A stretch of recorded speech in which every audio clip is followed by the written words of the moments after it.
The arena doesn't care that you're tired. Nobody is grading you on effort today. Nobody is docking points for a rough night's sleep. The work you didn't finish yesterday doesn't care why you didn't finish it. It's still there. It's due now. You know, the hour you keep negotiating with, the one right after the alarm, where you tell yourself 5 more minutes is reasonable.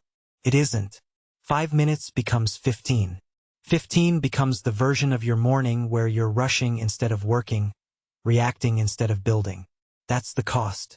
Not some abstract loss of potential. A specific hour gone spent defending your own comfort instead of using it. Think about the deep work block you keep pushing to after lunch. It never happens after lunch. You know this. You've watched it not happen a dozen times. The proposal that needed a clear head got a tired one instead.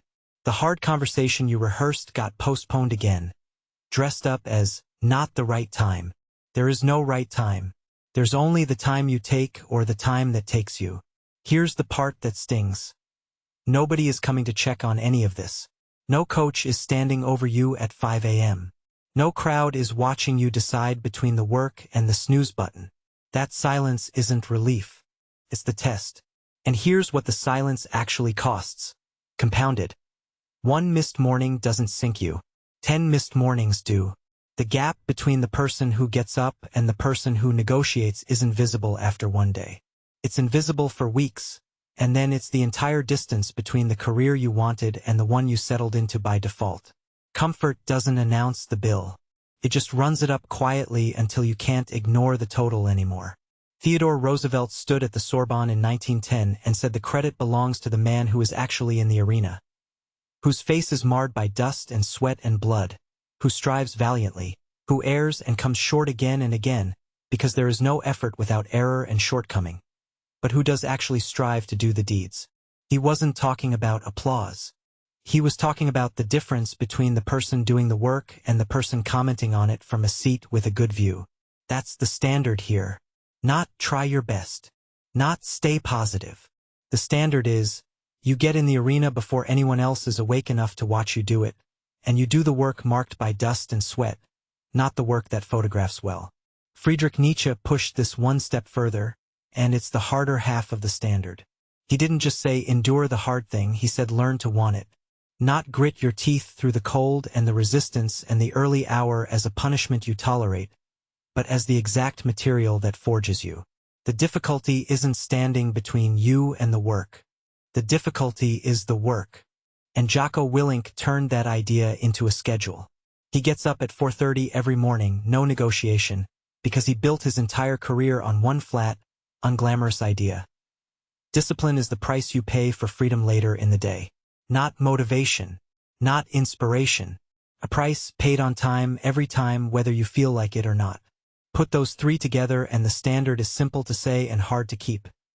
Get in the arena, want the resistance instead of resenting it, and pay the price before the rest of the world even opens its eyes.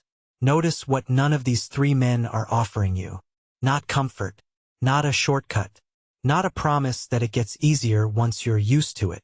Roosevelt marred his face on purpose rather than sit safe in the stands. Nietzsche didn't ask for a lighter obstacle. He asked to love the one in front of him.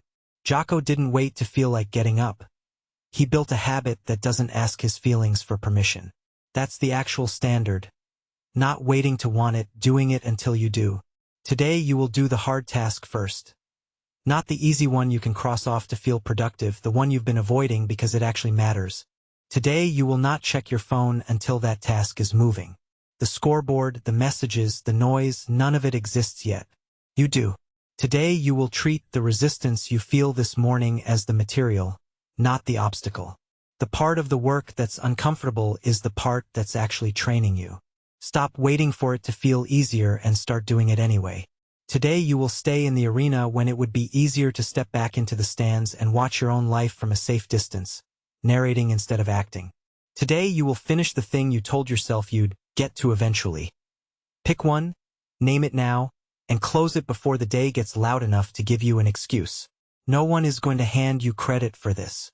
No one saw you get up. No one saw you choose the hard task first, in a quiet room with no witness and no applause. That's the entire point. The arena doesn't owe you recognition. It only owes you the result of what you actually do inside it. Win before they wake.